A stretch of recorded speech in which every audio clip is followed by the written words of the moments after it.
So I'm going to walk you over here real quick and give you an overview of the PAE. I'm a little biased, but I think we're the biggest, baddest PAE, and I'm honored that you visited us first.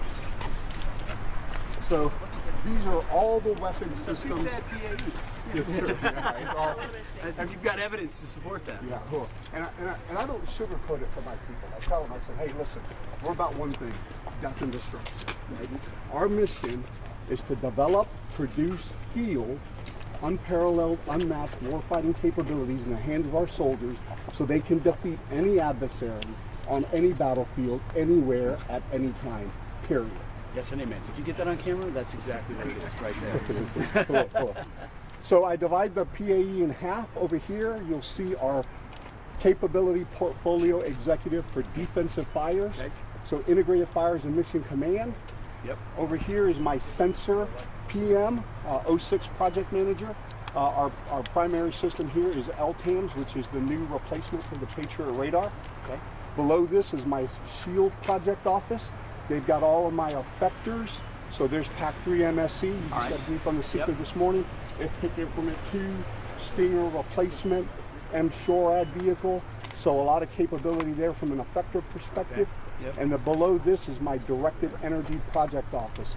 So all of my high energy laser systems, a lot of these capabilities are down on the southern border right now. Okay. Yep. Put a lot of capabilities in the CENTCOM, and we're also working high power microwave. Then on the right-hand side of the chart, sir, this is my CPE for offensive fires. Up here is my Storm project office. PRISM is the big program there, Precision Strike Missile. Yep. It's a new program of replacing ATACMS, and then there's guided MLRS as well. Yep. Below this, here, these two offices are my Strike project office. I got medium range capability. We scare the hell out of the Chinese with this because we keep it over in the Philippines and Japan, keep it moving around in Indo-PACOM. And then I've got long-range hypersonic weapon. This has got a 3,500 kilometer range, which means I can range mainland China from there. So able to hold threat targets at risk. Below this is my tactical aviation and ground munition project office. I've got JAGM and Hellfire. We do a lot of great things from a classified perspective with Hellfire. We leverage that capability to take out terrorists and cars, and it's got a maritime application as well. So it's an incredible portfolio that we use across the joint service. I've got the self-propelled howitzer system project office. So we just released an RFI on the street for mobile tactical cannon. So a cannon that'll replace the M777 in the light divisions so that they're more mobile, more capable, longer range with greater survivability. And then over here is my Advanced Fires project office. Here's where I'm managing the Blackbeard ground launch system. This is a company called Castilian that's running Blackbeard. We're also working with Ursa Major on a new hypersonic capability. So this is the office where I do a lot of experimental work to try to break new ground, to bring more non-traditional vendors into the fold so that I can challenge the legacy primes who hold a lot of these other systems in their portfolio. Because what I want to do is I want to leverage competition to keep everybody on their toes, to make the investments to keep us ahead of our near-peer adversary. That's what we want to empower you to do. Yes, sir. To create that competition and that leverage that opens the aperture on speed, scale, all the other things. Amen, sir. Absolutely. So we're right here. So the Army is the first service to follow your Acquisition Reform Initiative directive. We've stood up 6 PAEs. We used to have 12 PEOs, and what we've done is we've collapsed them around the warfighting functions. So we've collapsed a number of different organizations into PAE fires, so I'm all things Army fires, both offensive and defensive. And so here you see the standard acquisition project offices from an integrated fires perspective of CPE offensive and defensive fires.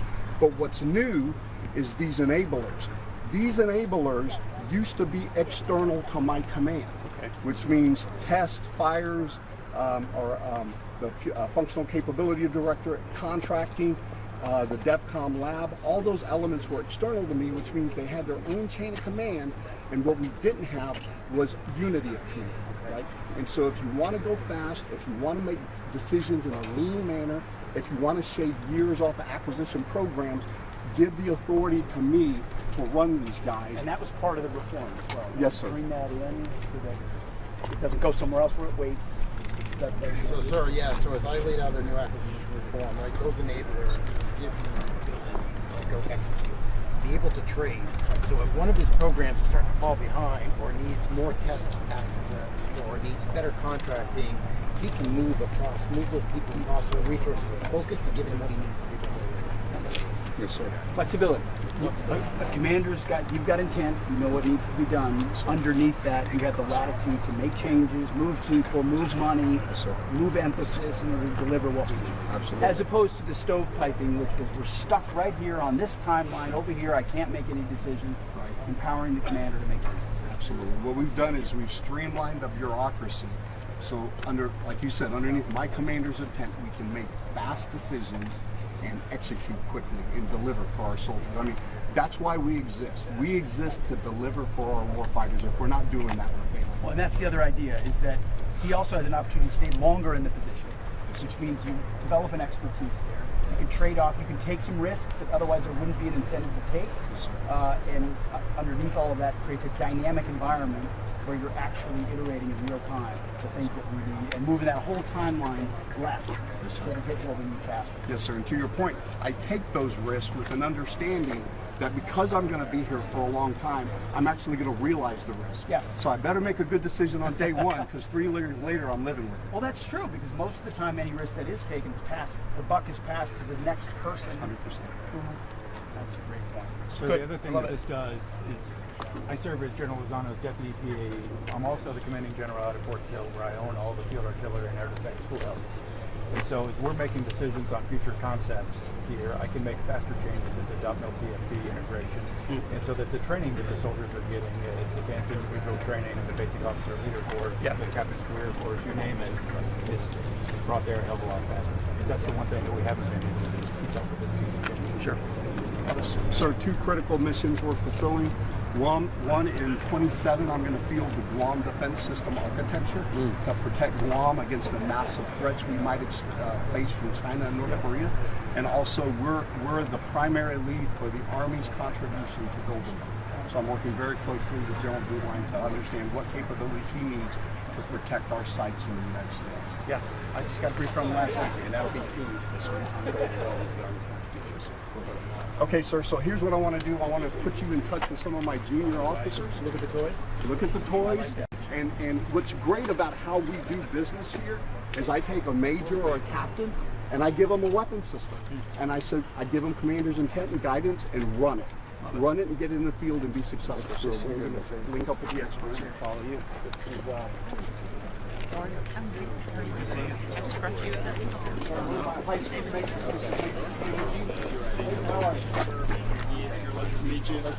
So, sir, this is the IFPC Inc. 2, the Integrated Fires Protection Capability. So within Army layered air defense, this sits in the middle between short-range air defense and the Patriot, which is off to my left.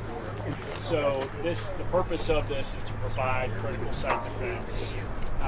Patriot is more theater or Longer range. Shot it. Yes, sir. So it provides critical site defense. It comes one launcher, platoon of 4 per platoon. It fires the AIM-9X Sidewinder missile currently, but there are efforts ongoing for a second interceptor, which will give it an increased capability range and an increased threat set. What kind of trucks are we talking about? So this primarily is cruise missiles. So one of the other purposes was to kind of decompress the demands on the Patriot missile for cruise missile defense. This is what that is designed to do. Timing on fielding, what are we looking at? So currently we have a platoon in Korea that was actually expedited over as part of the Chief of Staff of the Army's Transformation and Contact. Okay. And then we have a platoon that is fielded at Joint Base Lewis McChord 152 ADA. We will start full battalion fielding in FY27, and we are funded to up to 9 battalions. So as the launcher sits, currently the missiles are fired out of all-up-round magazines that are elevated. There's 3 all-up-round magazines loaded on this launcher currently. Each magazine holds 6 AIM-9X missiles for a total of 8. One of the other advantages of this system is our target service rate compared to other air defense systems. So 9 targets in 15 seconds is our requirement. So you get increased target service rate as well as additional systems provide. Additional note, sir, is it is minimally manned, so it's only manned by 14 Tangos and can be remotely operated. It operates inside the integrated fires network, so the Sentinel A4 or A3 radar is the sensor, which provides target tracks to the system through IBCS as the fire control. So historically, some of the challenges we've had, sir, is keeping up with the rate of demand. The system's in high demand. I'll say the restructuring from the defense acquisition system to the warfighting acquisition system has helped us out greatly and empowered us with the authorities we need to go fast. Yes, Yes, sir. Yes, sir. Good. Yes, sir.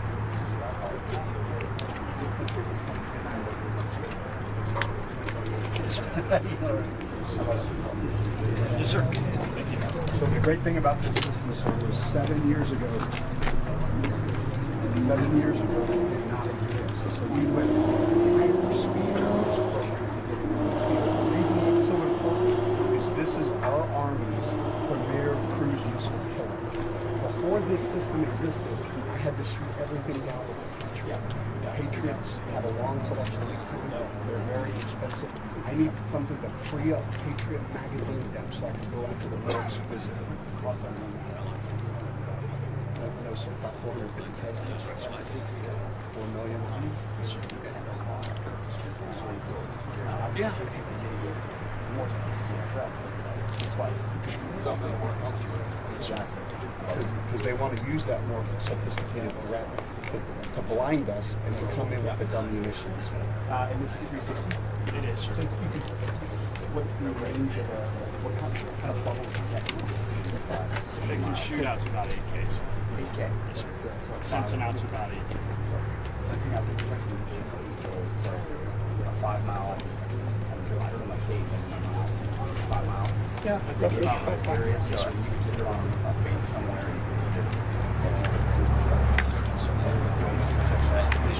So the beauty of this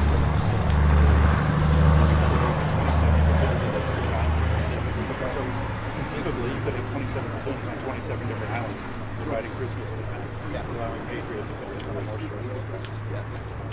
It's a cost saver.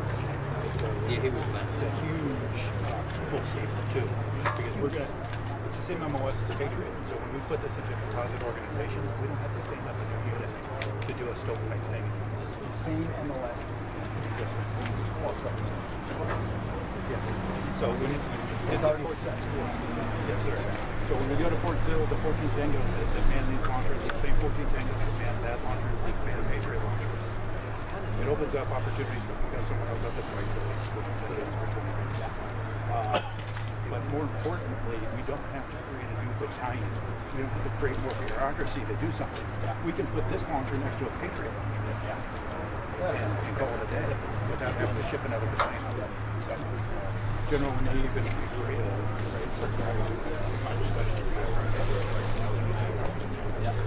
let me put this into formation. If I use, let's take the battalion and say space and C-17s for the Joint Force to get things into the U.S. So, Great, sir. So on that note, we're going to move over to Patriot. This is a Patriot launcher. It's got 8 PAC-3 MSCs. Obviously, we were just talking to Boeing. Again, I'm biased. I'll tell you the PAC-3 MSC interceptor is the best air and missile defense interceptor in the world. That's why everybody wants it. That's why we're ramping up production to support not only the U.S. demand, but foreign orders. So this is Lieutenant Moby, sir. How you doing? Great to meet you, sir. Great to meet you. So, sir, I'm Lieutenant Colonel Mobius. I am the manager for the Army's intermediate range air defense interceptors and launchers. So, we all know those currently today as the Patriot missile system. So that's what we have here today. It's the M903 Patriot launching system. The 903 is capable of firing the entire inventory that we have currently today of interceptors, all the way from the Raytheon-made missiles all the way through missiles. That is correct, sir. And 903 also not only can it be integrated into legacy Patriot systems, it also can be used with new integrated battle command system, IBCS, the THAAD system. It also integrates this launcher with MSEs in it as well. Very proud of this just like General Lozano said, I'm a little biased, but I think it's the best air defense system we have in the world. We have 18 partners that believe that as well, and we've set records the last 3 years of new interceptors, more interceptors each year. This year we'll produce over 618 MSEs. You saw the Seeker at Boeing this morning. That Seeker is kind of a secret sauce that allows our hit-to-kill missile to perform so well. And as you know, everything that's going on throughout the world, specifically Ukraine, is really highlighting the capability of the Patriot system and its launchers. Small detail question. Yes, sir. Is there what the president's always asking about?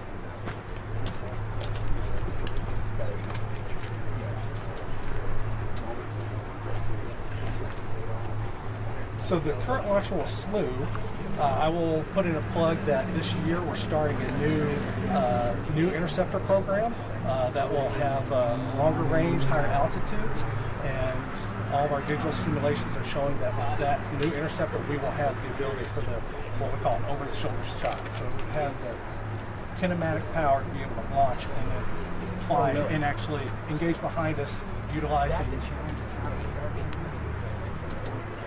It's a software problem. In the system right now, the software does not allow us to fire behind us.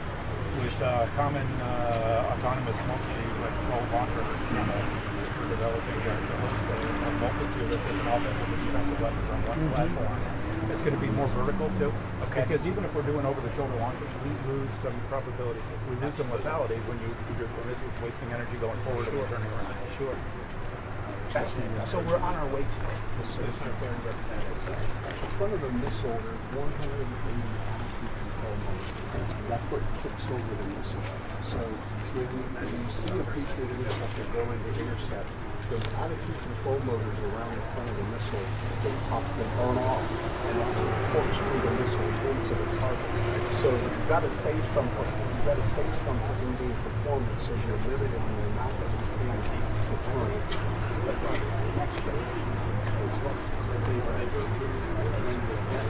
So it's kind of a multi-part approach. So the integrated systems, integrated IBCS, and then with 360 systems, all that has to work together as a system of systems to get that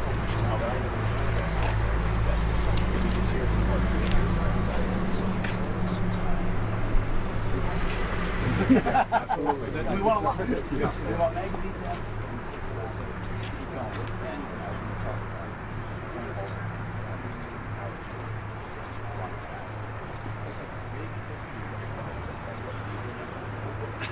Like I said, we think interceptor need the opportunity to exercise these three forms to go fast. Yeah, love it. Thank you so much. Appreciate it. So, sir, I'm going to walk you over here to a long-range hypersonic weapon. This is how we reach out. So, it's got a 3,500 kilometer range, so that's roughly about 2,700 miles. Again, if I put one of these on the wall, I can range you, so I can hold a lot of threat targets at risk. Just by I put one in London, I can range elsewhere. So depending on where you put one of these things in Qatar, I'm ranging Tehran, right? So you have a lot of reach ability. Yes, sir. Yes, sir. So this is Major Mandarin. Sir, Jeff Mannering. I'm responsible for the Hypersonic C2 and ground support equipment. So what we got here, this is the Transport Erector Launcher, or TEL, which is the Army's launch platform for the hypersonic weapons. So this is a culmination of intense collaboration between the Army, the Navy, our industry partners, specifically Lockheed Martin and Lighthouse, and especially the soldiers who are currently operating this in the field. They've been part of the design from the very beginning. So when it comes to the missile, we jointly engineered a round that can be fired from our TEL, Virginia-class submarine, or the Zumwalt. And then at just under 34 feet long and 34.5-inch diameter, this is the largest munition in the Army's inventory. So this is also how we are contributing to the strategic offensive fires, providing STRATCOM and your geographic command commander with an unmatched tool for deterrence and escalation management. The payload specifically is the glide body, so the all-around consists of a two-stage booster, which propels the glide body, speeds in excess of Mach 5, and ranges exceeding 1,700 nautical miles. That's roughly from here to San Francisco, delivering a lethal payload that can deliver effects about the size of this parking lot in under 20 minutes. It's pretty small. It's under 30 pounds of explosives. It really just gets your kinetic energy projectile out. So it's all the speed. It's All the speed. All the speed. Yes, sir. Yeah. So we're at 80 degrees. It's about 46 feet to the top.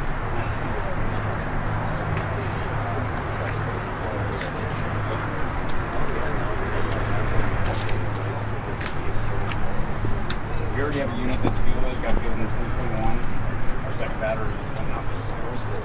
And so at the moment, we've got around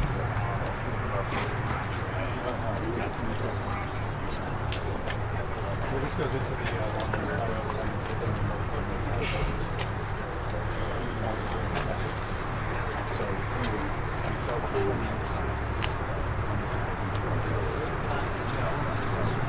so this with the mid-range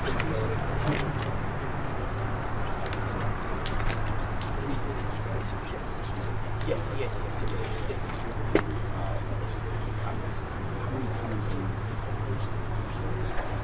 So we're rolling about one per month out is what our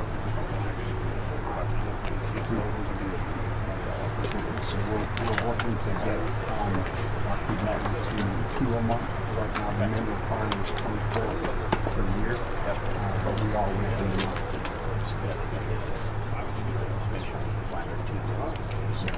Okay. We will too. No, this is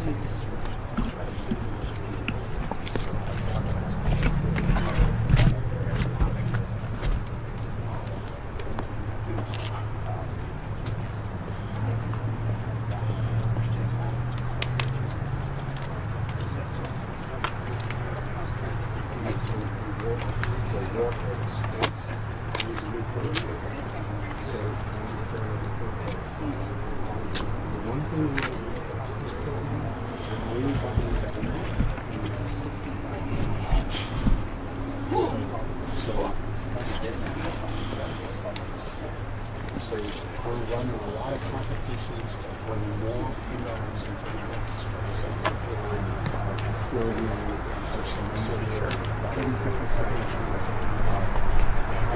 hypersonic capability, so we really have to drive that, continue to drive that aggressive. So there's other capability on that forward. excellent. Sir, thank you for your time. So, sir, the last thing we're going to show you is the brains of everything that works. What we call it is our fire control battle management capability. It's the integrated air and missile defense battle command system. What we do is we take fire control software from one hypersonic weapon, we take the fire control software from HIPTIC, we take the fire control software from Patriot, we virtualize it, and put it in server stacks in this mobile mission command node. And then this is how operators employ the capability based off of radar data.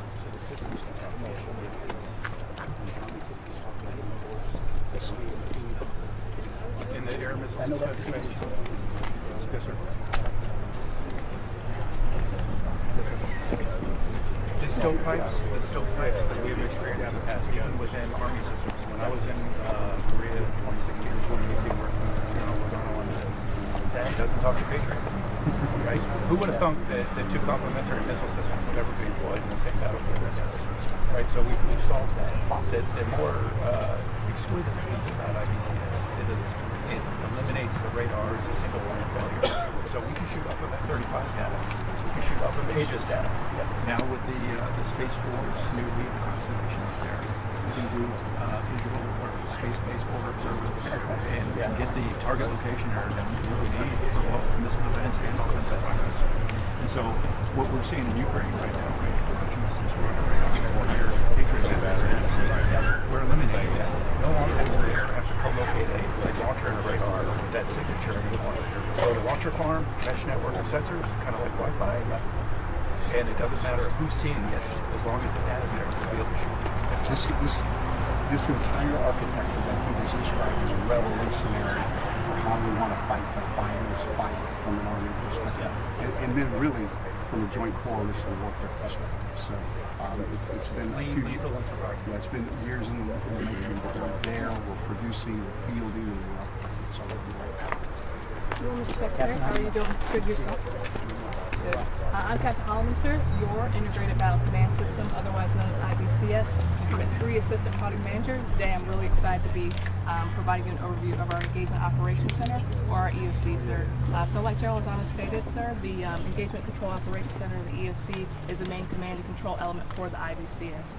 Overall, IBCS is a transformative air and missile defense capability. It integrates legacy and future weapon systems and sensors into a single modular network. So this is very critical for commanders, sir, because it enables rapid data-driven decision-making across the battle space for up to 150 kilometers and 360 degrees from the location. So this helps protect our warfighters when they are conducting their assigned tasks and duties. It's produced right here in Huntsville, currently fielded in the Indo-PACOM as well as the UCOM areas of responsibility, and undergoing expansion through incremental modernization efforts, sir. So, specifically focusing on the EOC, sir, it serves as a main command and control hub. It is a cyber-protected, expeditionary, and mobile command and control environment for fire protection and fire control. So it houses not only the system's sensitive hardware and software, but also the radios, the power distribution, internal and external networking capabilities, as well as 2 operator workstations that are located towards the front porch of the cab. Yes, sir, you're more than welcome to step in. I don't think I'm allowed into the security protocols, but I can talk very loud. I'm good, I got it. Okay. I should probably not do that. Please walk through stuff, not going to go back.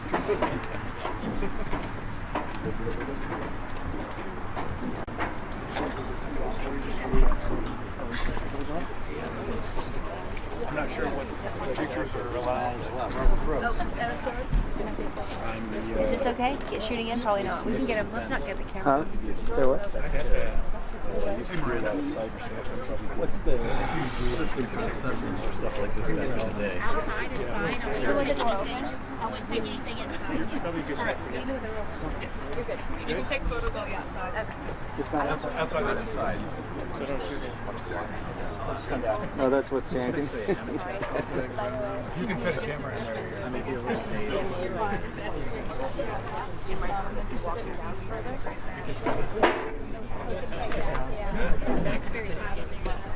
What's this?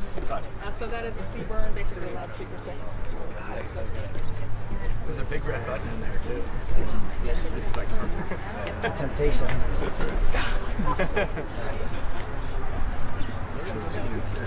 When you be on networks that one man can use, it's almost like a So that's what we're trying That's what we need in the Army, more big red buttons.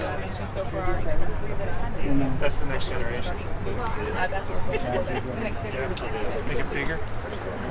How do you be better than my you can just bigger than the voice.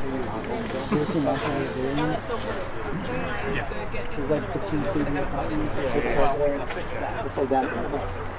One's a copy machine. Now we need a chair to show the voice.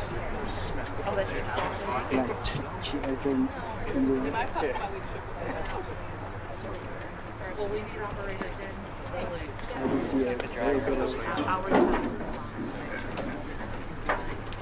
You're very welcome. Can I talk with you all?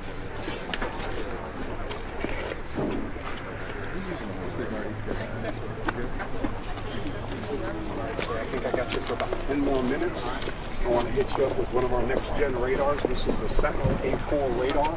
It's optimized for SHORAD threats. That would be anything from counter UAS, counter UAS, fixed-wing aircraft, low-wing aircraft, anything flying low and slow. This is going to track it and then enable it to control it. Captain Torres, the Assistant Product Manager for the Sentinel Product Office. Just installed for release system engineering, sir. Our mission is simple. It's to provide the warfighter with the most advanced air defense capabilities to meet the emerging threats. The radar that you see here is the Sentinel 4. It is a replacement to the Sentinel 3. And what this radar does is provides 360-degree air surveillance, day or night, adverse weather conditions, and most harsh environments. Provide identify, track, and classify cruise missiles, rotor wing, fixed wing, UAS, as well as rocket, artillery, that is classified. Okay, however, from with our friends from the Sentinel A3, sir, it is a 75% range increase. Okay. And it also can do more simultaneous engagements than the Sentinel A3 and track hundreds of more targets. So this technology that we see here, this is the active. It does spin, sir. Yes, sir. So with this new technology, it's the active electronically scanned array. What it's able to do is do simultaneous things at once.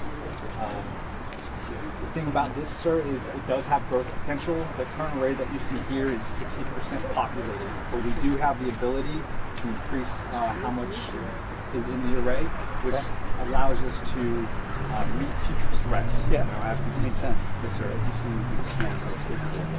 Yes, sir. Just to let you know, we are in low-rate initial production with the plan to be in full-rate production at the end of FY26, sir.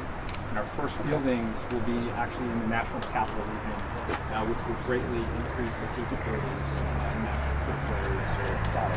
And this ties, does this then tie to that system? Yes, sir. So this is the sensor. All the systems. Yes, sir. This is the sensor that ties to the drones and yes, sir. ties To the launcher system.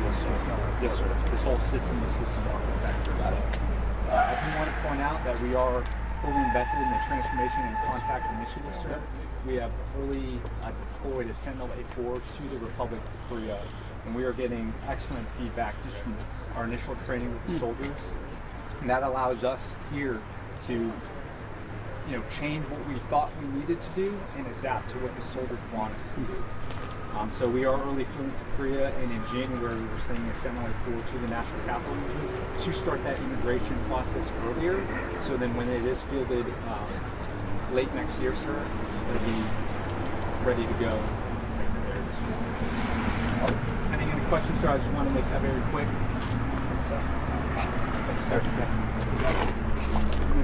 Thanks. Okay, sir. That's it. That's it. I got your back on the schedule. You did. Okay, so this is the Army low altitude persistent surveillance system we call HIMARS.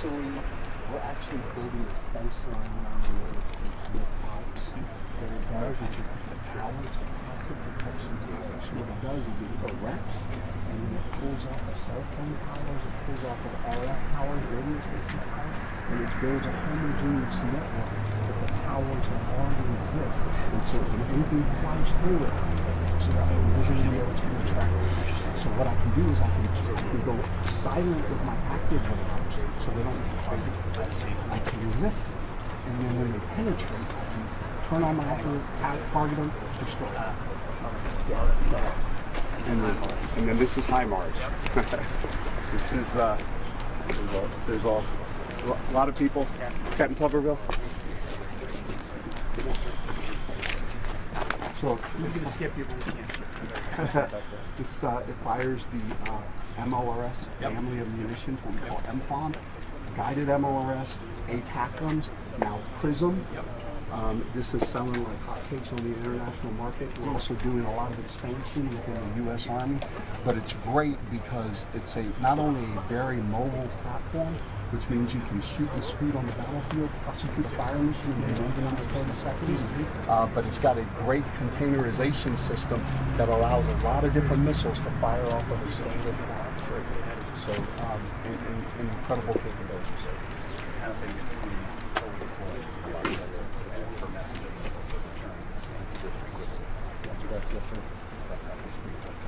Well, in Afghanistan, they started doing a lot of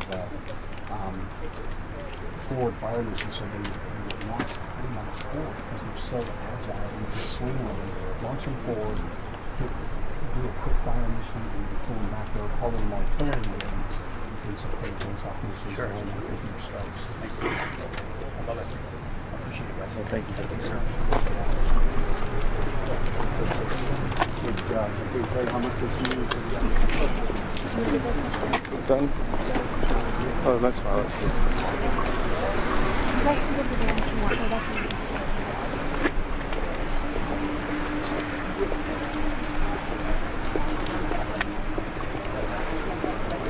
tell him to leave.